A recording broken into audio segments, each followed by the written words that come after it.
just the trauma of seeing something that's very much akin to a battlefield in the combat zone. A That's what the battlefield. That's how East 5th Street looked just after 1 a.m. Sunday, August 4th.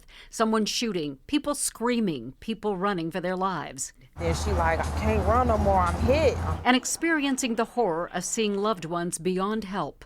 Turned around and looked at her, and she was just leaking from her head. Brittany Hollingsworth watched in horror as her friend Lois Oglesby passed out and died. Since then, she's felt on edge, unsafe.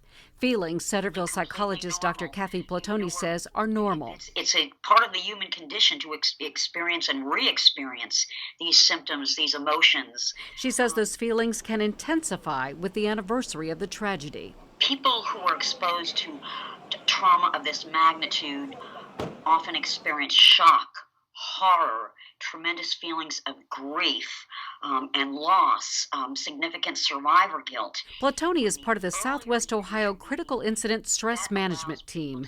Within hours, they provided emergency intervention to the Dayton police officers who killed the shooter.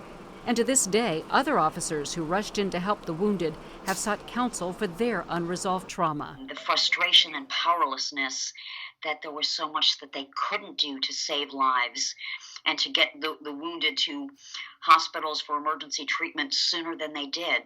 She says it's important for survivors to acknowledge it's been 1 year and remember the victims.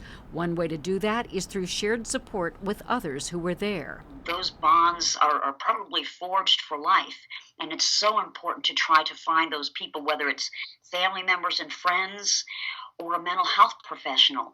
Depression is real, and I fell down in a deep hole for a little bit. But Dion Green saw his dad, Derek Fudge, die in front of him that night. He urges others to seek out the counseling that has helped him climb out of that deep hole.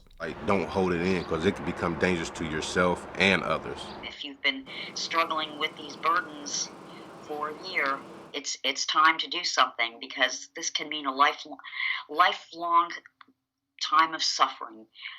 These memories will never go away completely.